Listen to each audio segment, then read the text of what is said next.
All right, here we go. We have Houston royalty in the building. Yes, indeed. All right, Zero, welcome to Vlad TV. What's happening? What's happening? Glad to be here. Hey, man, longtime fan. I've been actually trying to get this interview going for a while. I just don't think we were talking to the right people. And, Yeah, yeah. I reached out to Willie D, and I'm like, yo, Zero got a new album out. Can you connect me? And then boom, next thing you know, we're doing the interview. Man, Will gonna get it done. Will go, the cleanup, man, he gonna clean it up. I love Willie D. I really do. Yeah, that's my I brother. really do. One of my favorite people. Yeah, mine too. Mine too.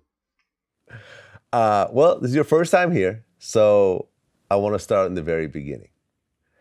So, you were born and raised in Houston, Right, the South Park area of Houston. right. Okay. So, what was South Park like when you were growing up? I mean, it was pretty much like any other ghetto, you know what I'm saying? Wasn't nothing different than anywhere else. Run down with the part that we were, because I mean, I still got people out there right now, but they're in a better part. But I mean, what we were, Bell Chris, Bell Bay, over there in the street military part, Westover, all that type of stuff. Right around the corner from the jail. I mean, it was just regular hood. It wasn't nothing too different than any other hood. I didn't really get to see it a lot because I couldn't come the fuck outside. So, unless I snuck out because it was too bad with the shooting and shit. Okay, because your mother died when you were 6. Right. How did she pass?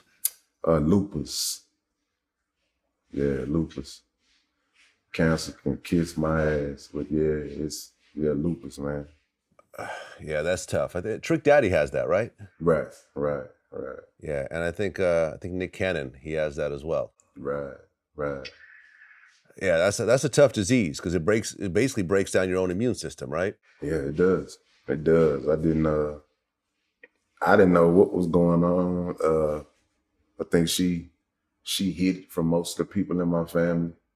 Like, the only thing I knew about it was she gave my dad a letter and was like, hey, open this after I die. And then, he like, what the fuck? And I woke up one day and I turned around and it was going down. She was stiff, but still trying to, talk and shit. And before I know it, they was, doing chest compressions, and that was the last time I saw her.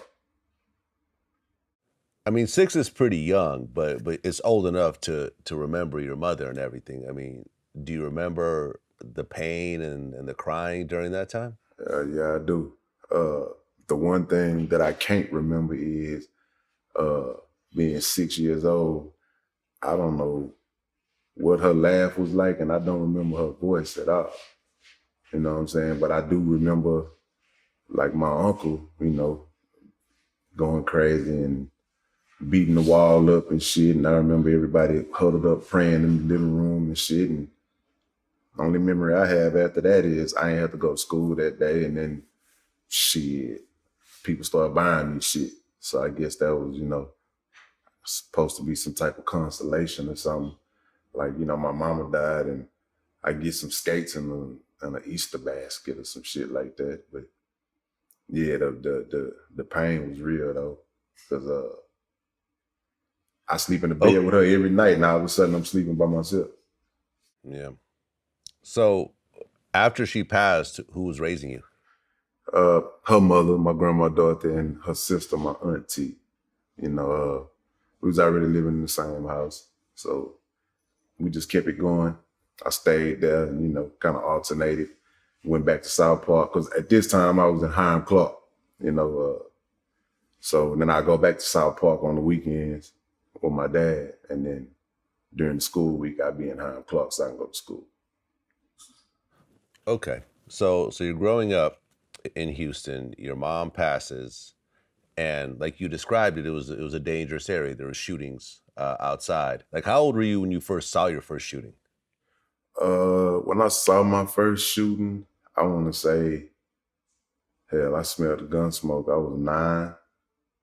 I was about 9 years old when the first one, like, it was right in front of my, like, you'll see them all the time, but you never write up on them like how I was at this moment. Like, playing ball outside. My dad was like, go out here and, you can go across the street to Tyrone and Cheyenne house, or you can go down the street to some people that went to church with us. You can go down to their house and play ball. I went down to their house and play ball. You know how this shit always starts. Somebody fouled somebody too hard, and then they got blown the fuck away. And it was like, shit, I'm going back in the house. That's all I could do. I saw the shit. I smelled the gun smoke.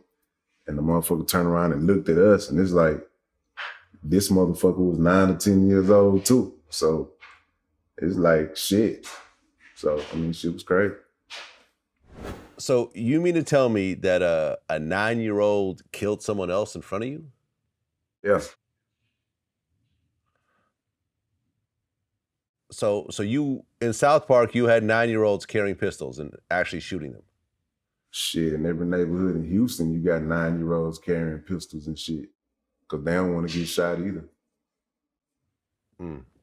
Yeah, I can't even comprehend that, I'll be honest. You probably could, because you probably didn't know what your classmates had. Depending on the area. Because, I was taking guns to school once you saw it on their mind that, oh, okay, this motherfucker used to think I was better because my grades I was trying to on some nerd shit. I wanted to, I'm at school to learn some shit, so I'm here to do what the fuck I'm supposed to do. And then I'm, selling in basketball, just, oh, this motherfucker think he can hoop. We gonna, shoot this motherfucker in the knee or something. So, shit, and I got a gun. I started taking it to school too. And I was like, everybody else had them. And it was Pearl Handle 25. That's what it was. The first one. It looked like a bitch gun. But that motherfucker shot manly though.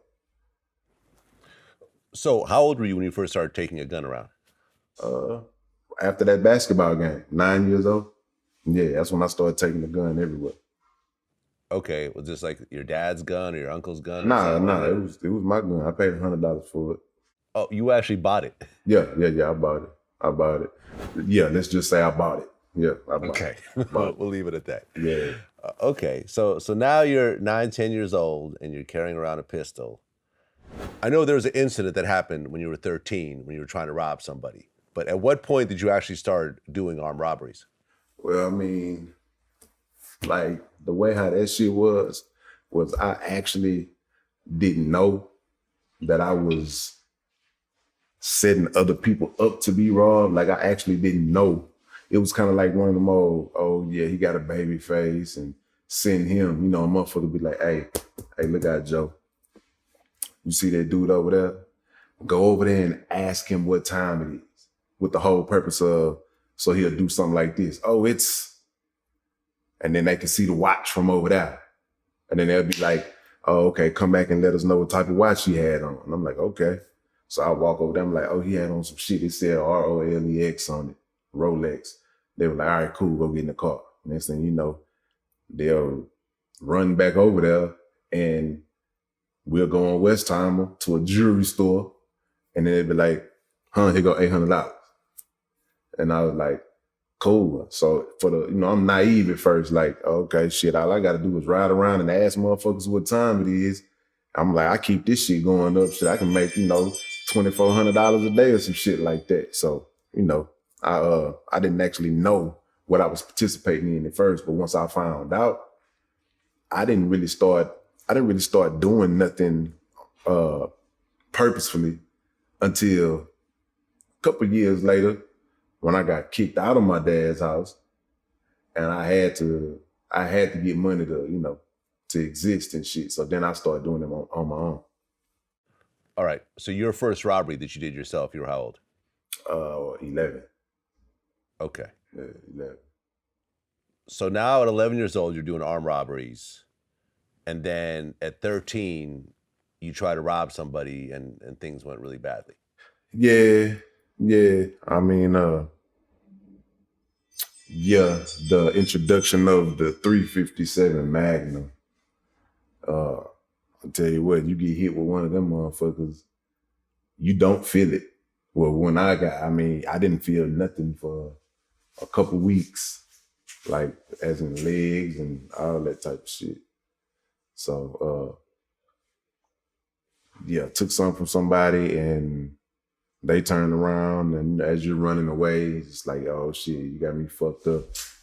Blah, caught me. So that was the end of any scholarship I may have had, you know what I'm saying, to play ball. So shit, it was like, well shit, I'm not finna work on no job. Let me see what this rap shit is about. Okay, so you're robbing somebody. As you're running off, they pulled out a 357 Magnum and shot you in the back. Yeah. uh, What part of the back did you get hit? Shit, I want to say about like 1.8 inch from the spine, small of the back, in the direct part where you cannot pass a physical anymore.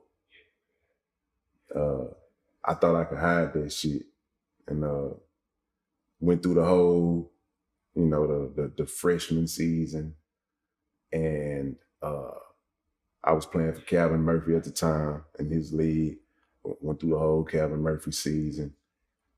I come back for the sophomore season, and you know how they do you, they breathe in, they touch you and shit and tell you to breathe in, and they touched my back and they was like, damn, it feel like your heartbeat, like your heart is in your back. And I was like, they were like, what is this? I'm like, oh, it's an old injury. And the motherfucker was like, it's something hard in this motherfucker. Like, oh yeah, it's the shell.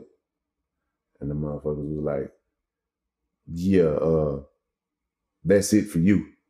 You ain't gonna be able to do nothing else. So I was like, fuck, and I tried to go to another district. I left HISD and went to Fort Bend, started excelling and same shit. Ended up not being able to play. So the bullet is still in your back. Well, not at this point. I mean, it fell out years later. Okay, but you get shot in the back right next to your spine, a little bit more, and you'd be in a wheelchair or dead. Yeah, I mean, I was temporarily in a wheelchair. I mean, it was so temporary that didn't nobody even notice, because I was on some,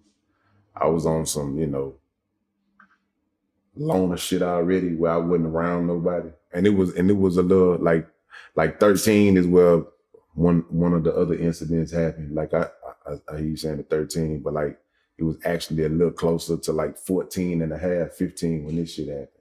And because I mean, man, I had scholarships lined up. Yeah, I had some academic scholarships, but I mean, like, who the fuck wanted to go to school to just be a nerd? Like, I wanted to go and dunk on motherfuckers and be like, yeah, make motherfuckers proud and shit. And my whole family smart as fuck. I'm like, all right, we smart. I want to do something different. But once that shit happened, it was like, man, fuck school. I don't want to go no goddamn school. Just be sitting up in here with some more nerd ass motherfuckers just talking nerd shit. 13 was the birth of a child. Okay. Wait, the birth of a child? You had a baby at 13? Yeah. Oh, okay. How old was the girl? She wasn't 13. She was over 18? Yeah. Okay, so you went and got a full-grown woman pregnant. Man, I was on the streets kind of already, so you were doing on the streets type shit. Okay. What's it like to be a father at 13 years old? You're barely a teenager. I mean, I couldn't answer that question because motherfuckers had to raise us both. Yeah, motherfuckers had to raise us both. And yeah, it was a lot of wrong decisions made and shit like that. But I mean, it is what it is, You got shot a second time as well during some sort of robbery? Yeah. You talking about the shit where the motherfucker tried to take my chain. Yeah. And this was the role reversal when motherfucker wanted the autograph. I was rapping already and tried to take my chain, and needless to say, I kept my chain, but I had to take another bullet. But yeah, that shit was crazy. That was Dallas, Texas. Where'd you get shot that second time? In my face. Yeah. Okay. How do you, once you hear the gunshot, and you realize you get shot, you just got shot in the face. What goes through your head at that point? Well, actually, me, I didn't hear a gunshot. What I heard, because it was so close, I heard like a. That's what I heard. Everybody else heard the shit. I just heard like a bunch of wind blowing, and it felt like a motherfucker pushed my face hard as fuck. And but it ain't even do shit right away. I was like, I thought this motherfucker just really slapped the shit out of me. And I was like, I don't know what type of hands this motherfucker got. But this shit, if I can turn around, I'm finna beat this motherfucker's ass. And when I turned around, dude was looking at me, and that's when I realized I was shot. Because he was sitting there, he was like, he looking at me, waiting on me to fall. And I was like, bitch ass motherfucker. And he was like, oh shit. And tried to run. I chased him, you know what I'm saying? And end up losing too much blood while I'm fighting and end up passing the fuck out. But I kept my motherfucking chain. I kept on, I was spinning the shit out of that motherfucker for I don't know how many more years after that. Okay, so the original shooting situation happened at 14 or so. You lose your any chances of a scholarship, and not only are you robbing people, but you're also hustling on the street. Yeah. Yeah, I was lightweight hustling, if you want to call selling 3 for 10s hustling. You know what I'm saying? To me, it was a penitentiary chance because I'm from the church. Everything I was doing was fucked up. But I mean, when you ain't got shit else going, I think every decision you make is gonna be major, whether it's negative or positive. And I mean, it was definitely major for me, and it was definitely negative because I didn't want nobody to know I was doing that shit. Right, because at certain points you were homeless, right? Sleeping on park benches and such. Yeah, yeah. Fucking park right next door to my dad's house. Like that shit was fucked up. I used to hate that nigga for that shit. But So you just had a really hard childhood. I'm not gonna even say it's hard. I ain't gonna even say it was hard because every other child that I knew at the time, they had similar shit going on. Like, some people had the dual parent household and they were just fucking up. Like a lot of people from my neighborhood, they'll fuck up because it's a lot of people looked at our neighborhood as two things. They was like, this is the home of the yellow bitches. And quote unquote, you gotta be rich if you in most. Like motherfucker had this thing in their head to where if you live in most city, you was well off or you was rich. You know what I'm saying? Like every area of town, they have, motherfuckers just came over there to try to fuck women and rob people because they figured, if you're in Mo City, now, maybe, no disrespect to, but it's, it's levels, to every place. Like it's some dope ass shit in South Park, and then there's some shit in South Park you ain't gonna just be able to ride past. Same thing in Mo City. But I mean, a lot of people over there, because of the stigmata of what Mo City was to the rest of the city, it put a key in their back to be like, yeah, these motherfuckers think we some hoes. Yeah, we gonna go over here and show these motherfuckers we ain't no hoe. And you'll have a motherfucker with nice shoes on, with some nice pants on, you know what I'm saying? A King starter jacket or LA, back in them times, that was the shit. You know what I'm saying? The Raiders of the Kings hat, and motherfucker got sawed off this, SKSs and, Tech 9s, Uzis and shit. And it'd be all the motherfuckers that they call the quote unquote pretty boys. So you had a lot of people that were motivated by that shit. And they were living the same life that I was living. The only thing different was shit. They go home from the park at night. My home was the park at night. So I mean, it really wasn't too much different. So at what point did you start rapping? Man, I want to say I started really trying to do something with my rapping for real. I want to say maybe 92, 93, maybe. I used to go on the north side to this cat house, and he had a real studio. He had a whole bunch of old shit in there, like there was a blues band or some shit. But I went over there, tried to, I recorded a couple songs over there, and But I mean, yeah, probably 92, 93 is when I really started going to a studio and just laying shit down. You know, I was going a little bit in middle school, man, going to dialing me, you know, Johnny Flowers and Errol McCullough. We had a group. I forget the name of the fucking group, but we were going to go record this shit way back then. But I mean, on my own, yeah, about 92, 93. Okay, Gorilla Mob was the name of the group? Nah.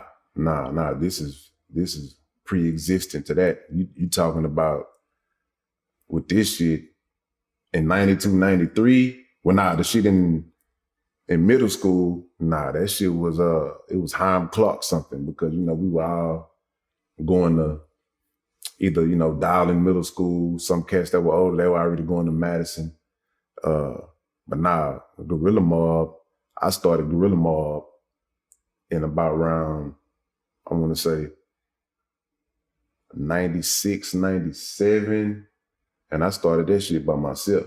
You know, I didn't even have a motherfucking mob. It was just me. But I mean, it really started because of a hat. Like my homeboy Shano, you know, they had Ridge Van Ryder, you know, the big block letters on the hat. And then something wrote through it in red. So I was like, well, shit, I'm gonna just come up with some shit and get my own hat. So I just put Gorilla Mob on my shit and wrote something through my shit in blue. You know, I ain't even have nobody to put in that shit yet. But I mean, yeah, this other shit was early 90s when I started doing this shit in Hyde Club. Okay, and by this time in the early 90s, Ghetto Boys were already out, and they were popping. Yeah. UGK was already out. Right. So Houston had like a real hip hop scene. It wasn't New York or LA, but it was a real, you know, there was superstars already in the city. Right. So you started ramping up, and then you ended up linking up with DJ Screw. Yeah. I link up with DJ Screw originally, I want to say a little bit before my freshman album, before Look What You Did to Me, without really hooking up with him. You know, of course, everybody in the city been to his house to buy a cassette tape at that time with no CDs. But he used to try to, well, not try to, but I mean, he used to go to a gas station where my play sister worked at. And, you know, she invited him over to the house a couple of times. So it was a lot of times I'd wake up and be like, man, who this little fat dude that keep walking out the door, you know what I'm saying, type shit. And like, oh, that's DJ Screw. And she was telling like, hey man, my brother be rapping, and that type of thing. But meeting him for the first time was, you know, to go over there and really do some music was around this, you know, 97, around this 97 type of time. You know, meeting him, letting him know that I rap around 97. And I ain't make it over to his house until 98. Okay. And how big was Screwed Up Click in Houston at that time? Shit, man. I mean, to be honest, you can't even really say, because I mean, you just knew the rappers. You know what I'm saying? You knew who was rapping on tapes. But I mean, the Screwed Up Click, like you gotta understand, it's everybody that's in the clique don't fuck with each other like that. Like it wasn't no enemy shit. But like me and Mike D, we probably hung out. Then you had Big Hawk and Kiki, they hung out. You had Chris Ward and Big Pokey, they hung out. And then all of they people, me and Mike D, all of our people, you know what I'm saying? Big Hawk, Lil Kiki, all that, like the shit was, and then all the Screw people, and everybody wasn't rapping. Like you had people that were just real diehard acquaintances, diehard fuck acquaintances, like them, they're like family. So I mean, the Screwed Up Clique was larger than you knew. And to be a part of it, you'll be like, shit, because you ain't finna hear no goddamn, you know, no radio. You finna hear something double beating going real slow when a car passed by. I don't give a damn. I mean, police cars, you know, you was hearing screwed up music everywhere. And to get on one of them tapes was like, motherfucker kill to do that shit. Yeah, I mean, I actually looked up the Wikipedia page. There's 30 total members in Screwed Up Click. Well, probably rap dudes, but I would have to say actual just screwed up click. Because I mean, you got to count like Screw made so many people part of his thing, but we only really just know about the people that he introduces. You know what I'm saying? The Zeros, the Lil Flips, the Kikis, the Hawks, the Big Steves, the Pimp C's. Like that's who we know about because we fans and we listen to it. You know what I'm saying? But like when you actually go over to the house, it's 30 people in the house, and ain't none of them motherfuckers. About probably 3 or 4 of them are rappers. You know what I'm saying? I'll give it that shit at least 250 plus members. Because I mean, you go to the screw shop right now, you can't forget Big A, you can't forget Big Bub. You know what I'm saying? You know, you got Shorty Mac. You know what I'm saying? You got like it's so many people in there, man. And then you got like the new DJ Red. You know what I'm saying? He was rocking. You had ACT. I mean, like family members. You know what I'm saying? So I mean, that shit goes deep. When DJ Screw died, how did it affect you? Man, it was crazy, man, because it was my sophomore album, and Act Zero versus the World. And actually, when that wax came in that day, it was November 16th.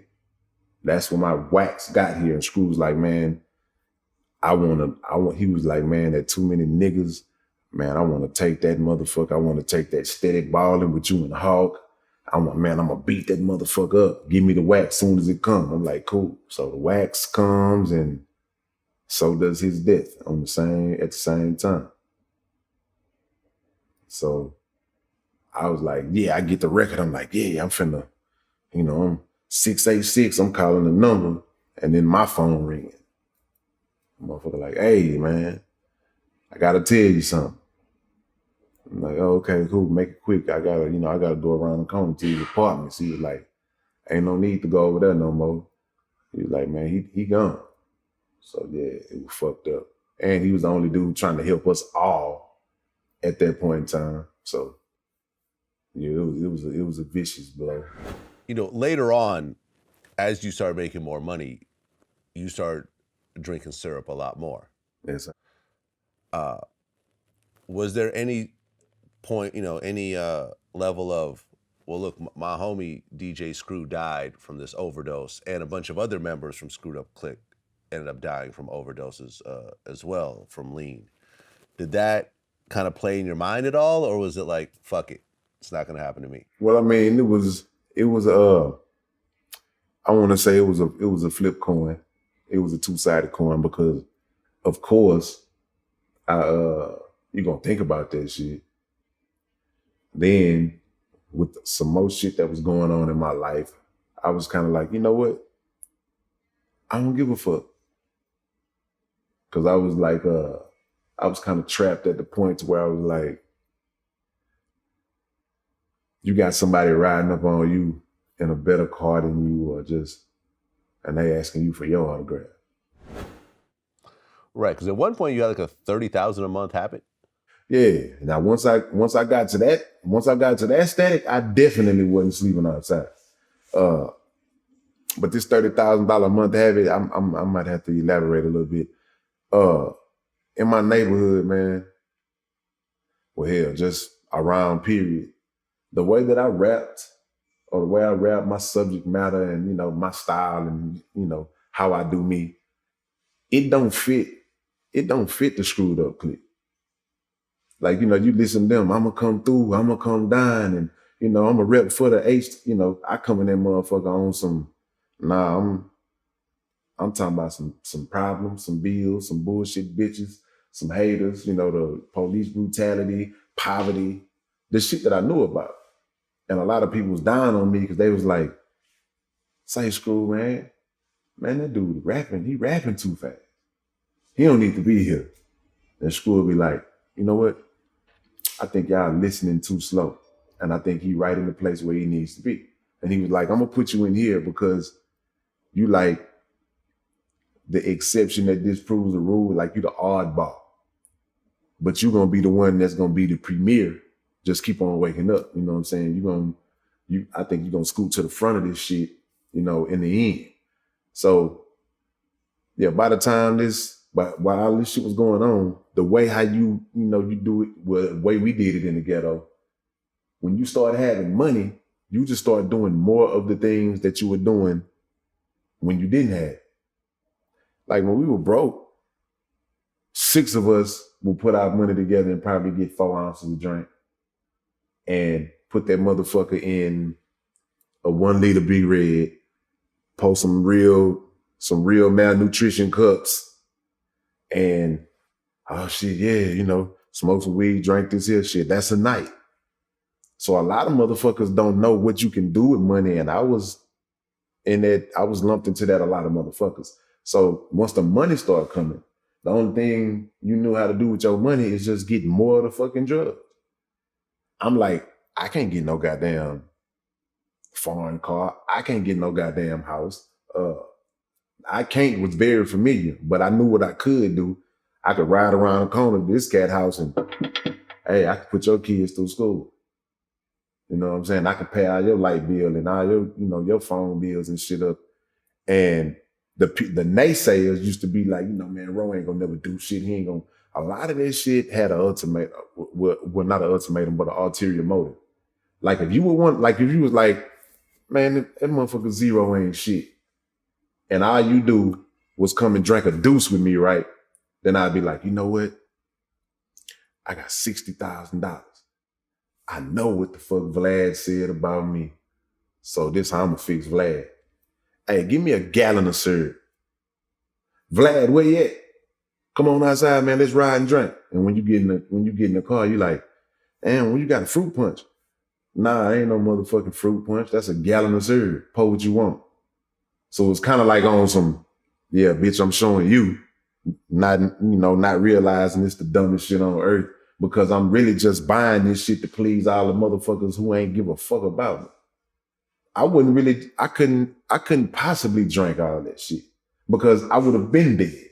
You know what I'm saying? I'm having gallons.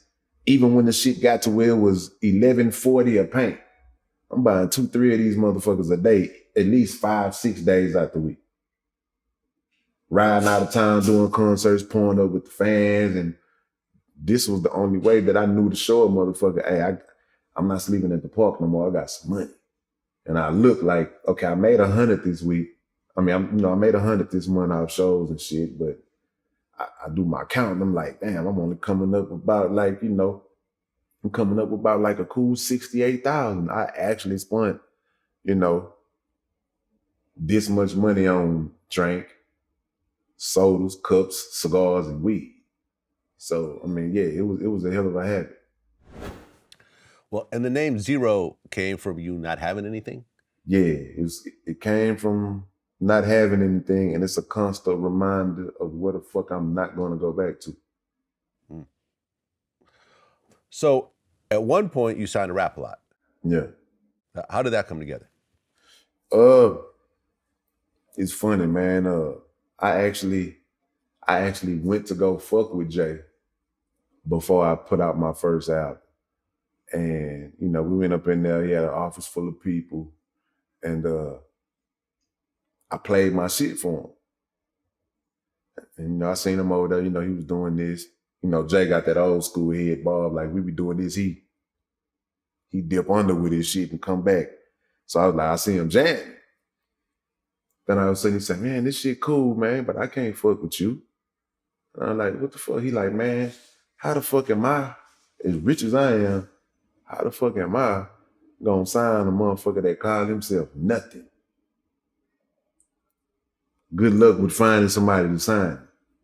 So I left. I dropped Look What You Did to Me, Gorilla Mob, Zero vs. the World.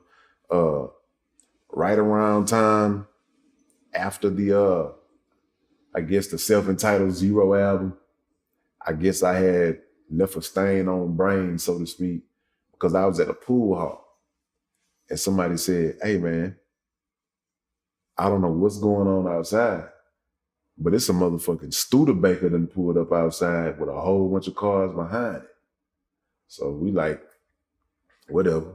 Jay walk in the motherfucking building, he got on a mink or some shit. He definitely ain't have on no shit that I was accustomed to seeing nobody wearing.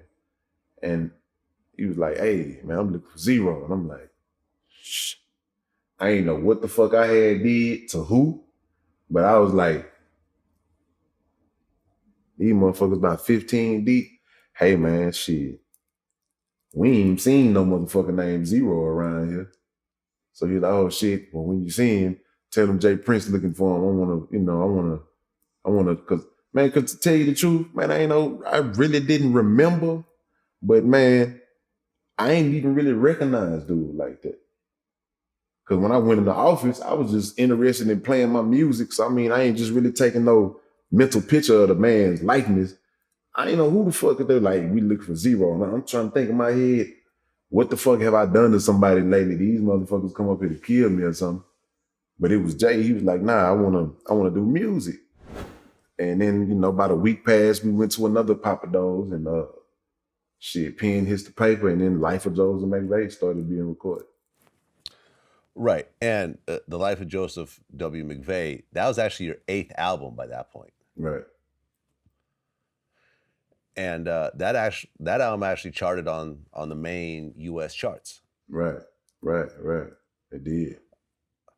How did it feel to have an album? Because you have 7 other albums, and some of them made like the R&B charts and everything. But now this is a bigger step. You got a bigger label behind you. I think Asylum was distributing it by that point. Right. After all these years, I mean, we're talking about what, 7 years of rapping professionally? Mm-hmm. How did it feel to finally put that album out? To tell the truth, I didn't feel shit. I was in jail when that shit came out because I shot the I Hate You video in jail. I was in jail when that motherfucker came out. So I couldn't tell, I could tell you it felt like I had to go to sleep when the motherfucker told me to. It felt like I couldn't listen to the motherfucking album because there was no music at the unit that I was at. It didn't feel like nothing on my end. I didn't feel anything until about July 5th, 2004 when I got out that motherfucker.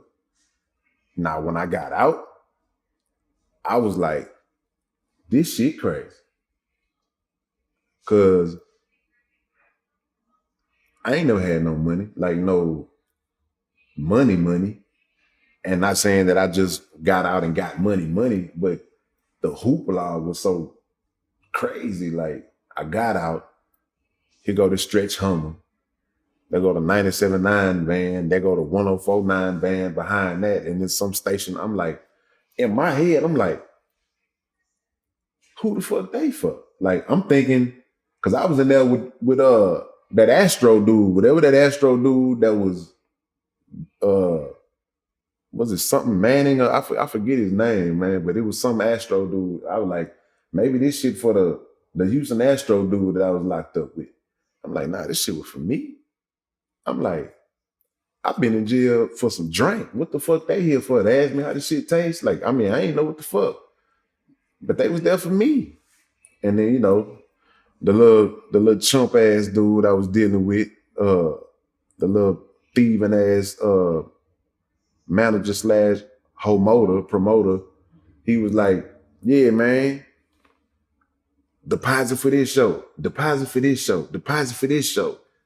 Then Red Boy came over there. He was like, yeah, deposit for this show. And I was like, I feel like Pimp C. I was like, I had this much money. You know what I'm saying? I was like, God damn, I ain't got nowhere to stay. And I got all this motherfucking money. I ain't heard nothing. I'm not even knowing I Hate You was on the radio. So I was like, they cut on 97.9 and 104. All these motherfuckers jamming my shit. I'm like, damn, I'm on the fucking radio. So I was tripping. And I was like, man, I ain't got no motherfucking where to stay, but fuck it. I got the money for a hotel. Shit. Man, they was like, hey, look, Trey got a spot for you. So I'm thinking I had a spot, but it was actually at his house.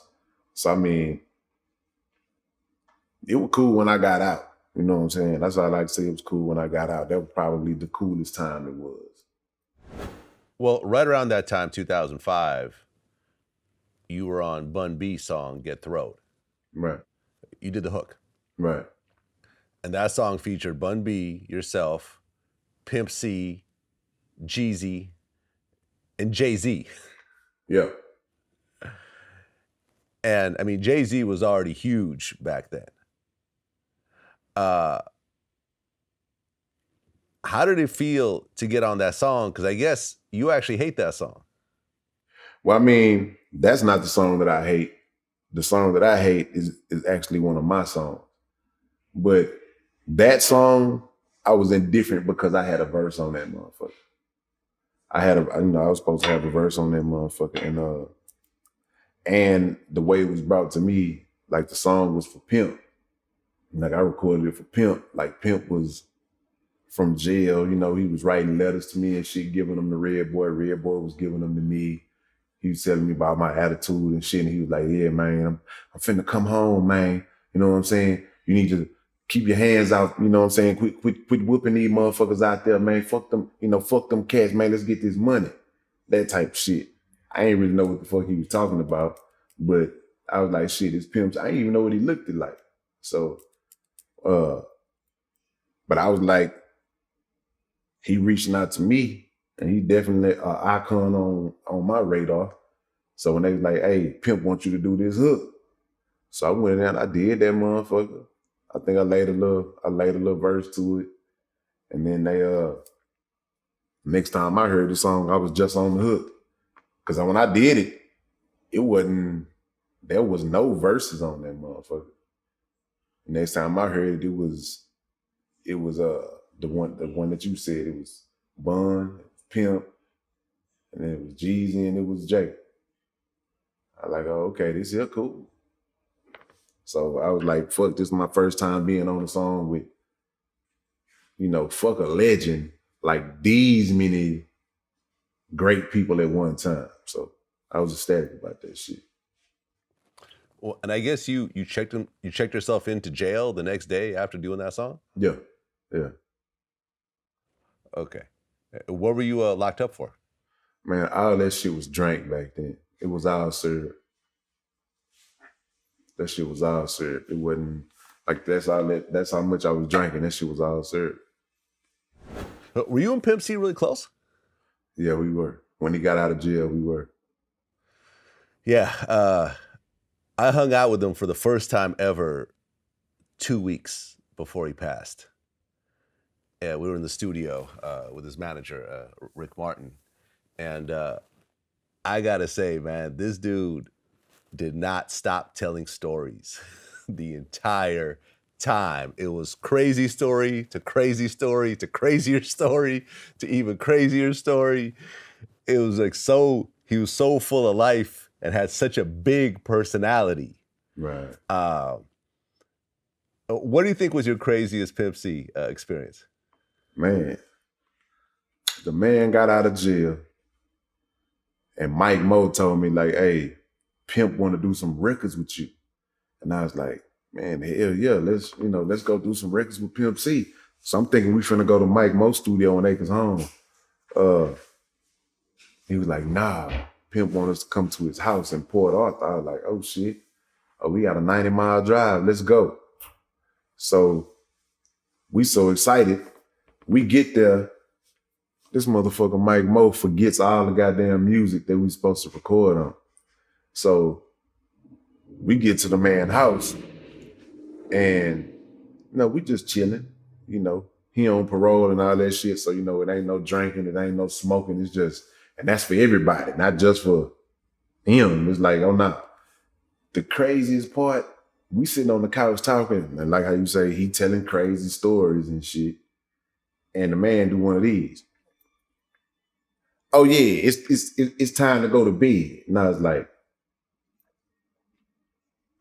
I'm in my head like, the fuck he talking about? Like Like his son must be up there or something. He's like, nah, like the whole high's got to go to sleep. And I was like, this nigga finna put me to sleep? And I thought it was a joke. Somebody come through and gave me a cover and was like, yeah, take this couch right here, man, cut off everything. And I'm like, man, this man really took me in, man. I'm like, I was fucked up because I couldn't go to sleep. I'm excited because I'm at Pimp C house. But man, I stayed up to about 3 a.m, just like, I can't believe I'm a grown up. And I just got tucked in on somebody's motherfucking couch.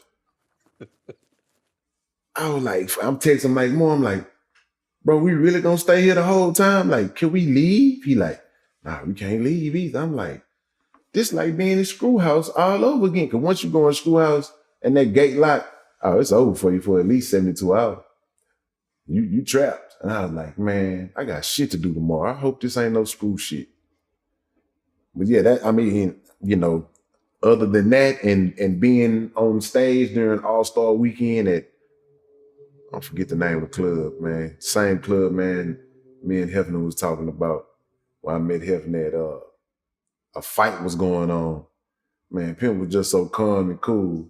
That motherfucker took his glasses off and was like, say, man, we ain't scared of these niggas, man. Young Ro, come on around here and get down here. I'm like, it's going like it's gunplay going on. This man just come around and get down and just, you know, yeah. I'm like, damn, Pimp, I got shot a couple times. I don't like the feeling. I'm finna leave. I ain't gonna come around and get down. I'm finna go home. Like, fuck this shit. And I mean, man, dude was just, I ain't never seen him excited. You know what I'm saying? Other than when he'll call me as Jack Tripper or he'll call me as Pimp C. That was the funniest shit about it. Because when he was Jack Tripper, he'll call me like, hey, man, say, man. And I like, oh, shit, he on that Jack Tripper shit. Yeah, 2 is company, 3 is a crowd. Who the fuck you got over there? And I'm like, yeah, then he'll call me and be like, say, man, look, we need to come together as a people. You know what I'm saying? If you pool your resources, I pool my resources. Young Will put in his money. Brad put in his money. We can be our own label, man. You know what I'm saying? Fuck all the dumb shit. We can get a bread truck. Love. I was like, yeah, now he on that Martin Luther Pimp C type shit. And I knew who I was talking to every time he called. It used to be funny. I used to try not to laugh, but I wouldn't do it a good job. I was dying laughing like a motherfucker, man. You know, I got to say RIP to the Pimp, man. How badly were you hurt when you found out that he died? Man, it's fucked up because Mike Moe had to go and go get him. And he called me like, hey, man, Pimp dead. I was like, say what? Pimp dead? Like, I just talked to the man last night. They're like, yeah, man, you know, he in the hotel, you know, still with his shit on, folded up dead. And I was like, God damn, like, I couldn't understand. Because, I mean, of course, I'm used to that, like, being from the screwed up clique. Because, I mean, I'm in the room when Big Mo died. I'm on the scene when Hawk, you know, they took Hawk. You know, like, it started to be the norm. Your whole thing was just like, I wonder who next. Is it me? Is it somebody else? Like, you just wonder. But like when Pimp went, it was like, I really couldn't understand that shit. It fucked me up, like, because the first thing I'm thinking in my head is, because I knew Pimp Mouth, and he had just went off, you know, on Atlanta, on the radio. Man going off on everybody. And I was like, somebody did something to him? And then the motherfucker was like, well, nah. Yeah, in a way, but this was like some syrup related shit. I'm like, syrup related? I'm in my head like, Pimp C drink syrup? Like, it wasn't making no sense to me. I ain't never seen it. Because when I got out of jail, the man sent for me and brought me the way he was. gave me a room at the La Quinta in Port Arthur. I mean, the Holiday Inn in Port Arthur for the night. Put some money in my pocket, and the man had Cavassier. Like, I ain't never seen this man on no motherfucking styrofoam. Like, I was like, this shit ain't right. I'm like, this shit ain't right. This shit here seemed forced for for some reason, but I ain't never seen that. I ain't never seen it. Yeah, I mean, sad that was just a talent from the. I mean, because he was doing a lot of the hooks himself. He would sing and rap and produce, and man, it's And me and Bun B have been cool for a very long time, and I interviewed him, and we talked about how badly he killed Bun when he found out about it. When you heard the news about Pimp C passing, how bad did it hit you? The first call came from a friend of mine named Albie. He called us and said that he was on, this was back when people were on message boards and shit like that. And I think he was on like a Black Planet message board or something. And he was like, somebody typed that Pimp C had just died in a hotel in LA. And so I was like, that can't be. You know what I'm saying? I would have heard something about that. So I called his mom and asked her, had she talked to him? And for the first time in his life, in our career, he did not call her at night. He always called his mom before he went to bed. That was the only night he never called her. And then we got the call, the confirmation, and I lost it, man. I'll be honest. I lost it. I get emotional now thinking about it. It was probably the most life-altering moment I've ever had. Just a sad day for music in general. Right. Yeah. Well, you were on Scarface's album, Balls of My Word, and you had a song. You were featured on a song called Snitch, where you dissed 50 Cent, and I guess Lloyd Banks as well. Mm. And I guess that's because you were cool with Murder Inc. I don't know nobody from Murder Inc. Okay. What was the diss over then? Well, to be honest, you have, I guess I could say blind loyalty type shit, because I guess at the time, whoever was having problems, it had something to do with Jay Prince, to where it was like somebody was saying something about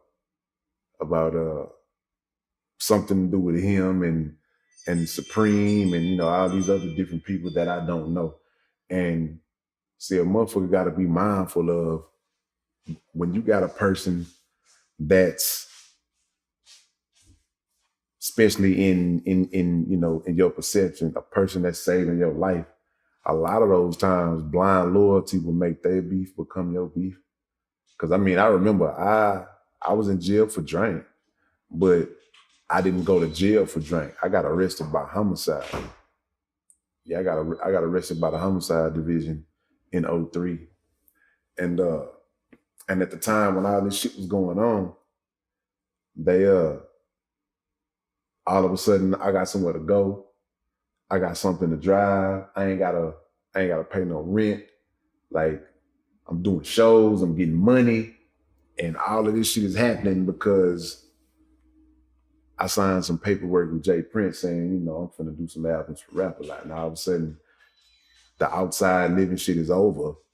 Now it's on some you're well off now type shit.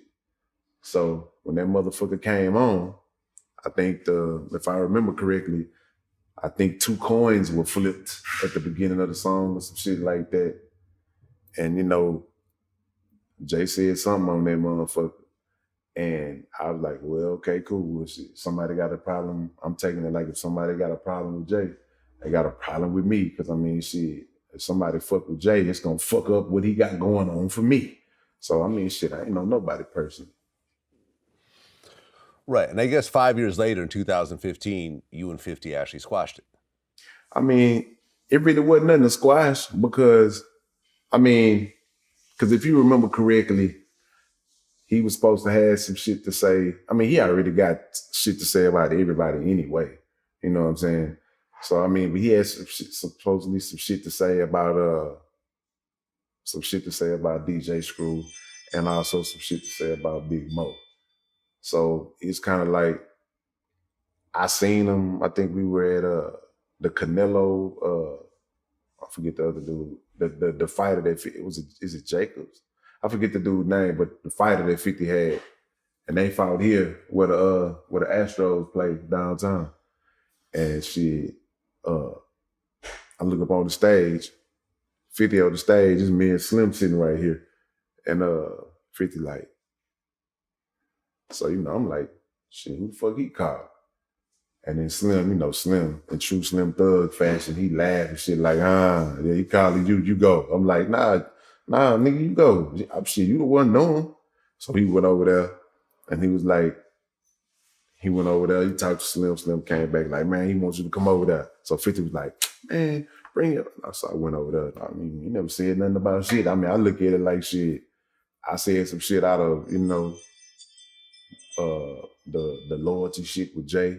He said some shit about something about how can a motherfucker get rich off selling other people's music, it's shit that had to do with school, and that was another person. I'm like, yeah, Jay is one thing, you know what I'm saying? But like Screw, like I'm at his house and I'm, you're gonna take some shit personal when you feel like somebody attacking somebody that, especially can't be here to defend himself in whatever rant is going on. So I mean, I did what I did and he did what he did. And then shit, we went to the club after that. And I guess there were some other, I guess miscommunications that happened with you and some other Houston rappers. Because I remember on Knocking Doors Down, Pimp C says, Slim Thug and Zero, y'all still bullshit, need to sit down, take a tour, there's too much money to be get. Right. And eventually you guys became cool. I even found pictures of y'all hanging out together and everything else like that. Mm-hmm. What was the conflict originally and how did that get worked out? Well, I mean, this here was people trying to, I guess, promote their magazine. Because if you remember, I think it was Let the Truth Be Told, I got a song called I'm From the South, I Got the Diamonds in My Mouth. Me, Power Wall, and Lil Flip on the song. So Flip's verse says, ever since 1999, I had diamonds in my grill. You just rapping, that ain't platinum, homie, you need to chill. Like he sound like he going at somebody on the verse. But I mean, if you know how Lil Flip rap, like Paul Wall, he got a whole lot of, I'm posted up like a mailbox. He got a lot of similes in his shit. You know what I'm saying? And Flip is kind of the same way, except he be like, my shit is this, your shit is that, but he don't never say a name. So then you got somebody called Slim and was like, hey, you know what? What would you say if I told you that Lil Flip and Zero got a song saying, fuck you? So Slim is like, huh? Well, I would say fuck them too. So then my phone rang. Ro, what if I told you that Slim Thug walking around here saying, fuck you? And I was like, for lack of better judgment, I was like, well, should I say fuck him too? So that's all that shit was. A motherfucker trying to get some meat for they magazine. You know what I'm saying? That was it. And it wasn't nothing real to none of that shit. You got a motherfucker listening to a song and you trying to, get something out of the song that's not there. Like, come on, man. Like this shit is crazy. So we end up, because I let some shit go on forever and then plus 10 years after that. So Slim was just like, man, you know what? Fuck this shit, man. Let's leave this shit alone, man. Get back to the money. All right, cool. Let's do that. Well, you had a song called Out of His Mind. Mm-hmm. And you talk about Drake on the song. And it was kind of promoted as a Drake diss song, but it doesn't really sound like a Drake diss song. It wouldn't. When I listened to it. Yeah, it was just more motherfuckers doing this. It was just more motherfuckers reaching.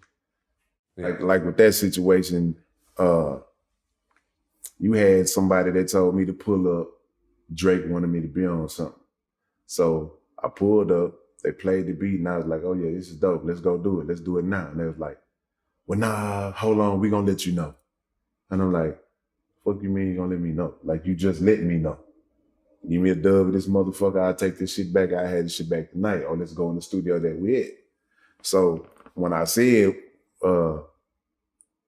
next time I heard about the shit, it came to me that, yeah, man, you wrong for not jumping on that Drake song. I'm like, the fuck you mean?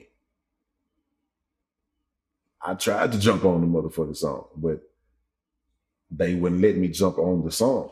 So that's all I was saying on that. But I mean, you know, man, that's the world we live in. I just said I would have killed the song if I was on it. Yeah, I know I would have killed the song if I was on it. Motherfucker took that shit as in I did Drake. I'm like, I ain't get that out of that. Yeah, I didn't either. But that's literally how it is on YouTube. It says Drake diss, literally on it.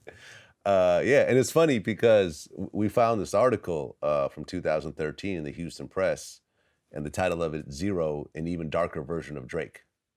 Yeah, that's crazy. Yeah. They try to say I'm too dark or something? No, I don't mean, I know. think by dark they meant. I know, I'm fucking with you. I'm fucking with you.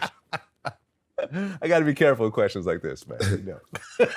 Nah, I'm fucking with you. All good. Why were so many of your albums named after drugs? Because I am a drug. Because I am a drug. When I'm doing my thing, you're going to get hooked. And that's the statement I was making. I mean, 2008, you had an album called Crack. 2009, album called Cocaine. 2010, Heroin. 2011, Meth. 2012, Angel Dust. It was like a whole run where you were just basically naming every hard drug. Right. I mean, shit, because I was a hard drug, so I had to name them accordingly. I talked to Willie D this morning, and he actually mentioned that you guys have a whole bunch of songs together, and you were supposed to, you know, you talked about doing a group out, you know, a joint album together at one point, but it's never happened. What's the deal with that? I mean, shit, we just ain't never finished. We got a bunch of songs, but I mean, we ain't never finished them motherfuckers. They just sitting on ice. Shit, I think I used one on one of those albums, on one of those drug albums that you just named.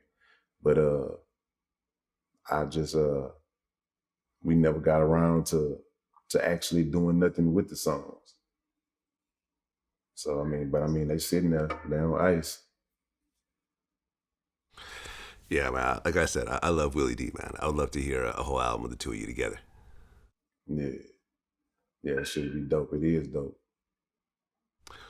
Well, you grew up in an environment where snitching was extremely frowned upon.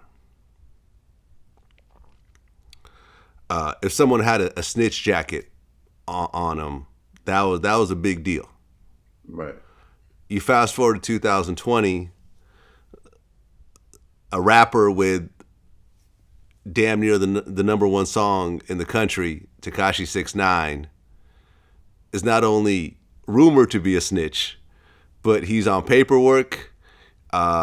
He testified against all of his co-defendants, and we actually counted it up. He helped to give people over 70 years, plus 2 more people who are facing life sentences. Mm-hmm. As someone that came from the environment that you came from, what's it like to see someone like that in the rap world? Well, I mean, shit, we've been seeing someone like that in the rap world. Like, most of the people that that these people celebrate and are champion, they are themselves snitches. I mean, it ain't nothing new. Well, I mean, there's been a lot of rumors, but not to this extent. Well, they actually have shit that's to this extent. It really just comes to whether a person wants to read it or not. Because I mean, of course, they're not gonna come out and just tell you. And I think if other people didn't blow the horn on the 6ix9ine dude, then he wouldn't have blew it on himself. See, with these other people on smaller cases or some shit that doesn't involve giving so many other people time, you know, it gets mentioned in the hood. And the only way that you'll really find out about it is if you know how to look at that contributor of information sheet to see who told on you. And I mean, yeah, you got that jacket, but I mean, I think that shit kind of go both ways. You know what I'm saying? I kind of agree with what 50 said about this shit. Like, what did a whole lot of people think this man was gonna do? So I mean, you know, yeah, it can be frowned upon, you know, all you want. Like, but some people don't have it in them to do what you would do. You know what I'm saying? If somebody was trying to, you know, Lord, you know, God forbid my mama was alive and somebody tried to, you know, do something to my mama or my kids, and, you know, the baby mama shit, you fucking my baby mama, you know, I probably have something to say to her. You know what I'm saying? But all the rest of this shit, like, I'm not finna tell on you. I'm gonna make sure you don't wake up. But that's just me. You know what I'm saying? So a lot of people don't have that shit in them. So by him wearing that snitch jacket, I don't think he give a fuck. Because he online right now arguing over a #1 Billboard spot. He ain't talking about no motherfucking snitching. He talking about getting some millions and shit, so he don't care. Well, I mean, he's actually talking about snitching in that song. And in fact, in the video, he ends up having a mouse head Yeah. in the video. I mean, but I mean, what he doing is he being a great businessman with this shit. He's being an awesome businessman with this shit to even come out and be arguing over a #1 spot. But I mean, because he taking what the world hanging on him, and he know his fans gonna support him whether they think he a snitch or not. Like, and even the other people out here that don't support him, they can't shut up talking about it. So all we doing right now is helping to put more money in his motherfucking pockets. Yeah, pretty much. So pretty much. So he's doing exactly what he planned to do. He's like, okay, they think I'm a snitch. I'm finna be the best goddamn. Like, he finna ride this shit till the wheels fall off. If he called you up and wanted a verse from you on a song. Now, you know I can't do no verse with him. You know I can't do no verse with him. I couldn't do no verse with him because, and I'm not even gonna say as far as the snitching shit. I'm gonna say, like, what the fuck I'm gonna do on one of his type of songs? What he gonna do on one of my, like, how that's gonna go? Like, cause I mean, I don't just be yelling and shit like that. Like the shit I be seeing, like I seen the, you know, like he animated as fuck. I'm pushed back like a cuticle. I don't think that shit gonna go together. Well, you got a new project out, Quarantine, Yeah. Social Distancing. Yeah. It's an EP. Mm-hmm. Slim Thug is on it. Mm-hmm. Who else is on it? Wicked Cricket, R.I.P. to him, and Lil Boosie is on it. Boosie, one of my favorite guests. Right. Is there a meaning behind that title outside of the obvious? Social distancing? Yeah. I mean, not really. Because I mean, I've been social distancing before this shit was a happening. And I just figured, you know, I'm looking online, everybody doing verses or jumping online doing the freestyle shit. I'm like, man, fuck that. I'm gonna make me some money. I'm gonna make me some money and get me, you know, put some shit up. Everybody waiting on my next release. So I'm like, while they waiting on the release, let me release something. You know, to kind of, you know, tide them over until June 27th. All right, and what's on June 27th? That's Muhammad Ali when I'm gonna put out my next record, Muhammad Ali. Muhammad Ali. Yeah. That's a crazy name. It is. It is. Well, that's what it is. Zero. Glad we finally got to connect, man. A hell of a story. And, you know, like the one thing that I've seen consistently throughout this story is that you start out with a certain set of principles and you stayed with those principles all the way through. You never deviated. You never try to go along with something that isn't in your character. You stayed true to yourself and you built up an organic fan base of people that really fuck with you. And You know, a lot of projects, a lot of dope music, and a lot of pain and suffering to go with it that you've been able to monetize. Because I was listening to this one song where you said, you know, and I'm paraphrasing, like, I don't have to sell drugs anymore. Now I just sell myself. Right. Right. Right. You know, and I think that's a dope way of looking at it, where, you know, you use all the negative experiences that you went through, and now you actually put it out in your music, and you sell that. Shit, I mean, that's what it's there for. You know, people relate, and a lot of people love hearing the similar situation. It kind of makes them feel like they're not alone, because my story is not my own. Like, it's so many other people that own the same rights that are familiar to my shit. And when I'm talking about my shit, I'm talking about their shit too. So it keeps me going to keep them going. And I'm really just trying to keep me going. You feel me? And I don't even mean the financial part. I mean, like, because I actually dig what I do. So when I'm doing shit, I'm venting. And a lot of people want to vent. They just don't know how to do it the way that I do it. So, I mean, that shit kind of worked for everybody in the end. So, and then, yeah, I mean, you got to look at it like, shit, if you're an artist, I mean, shit, like it or not, you a hoe for somebody.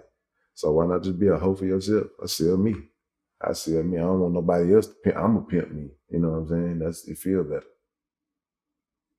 That's what it is. Zero, man. Appreciate you speaking today. And, you know, finally, I'm just happy that this is something I've been wanting to do for a long time. And it's did not disappoint. I appreciate you for having me, man. No doubt, man. Until next time. Peace.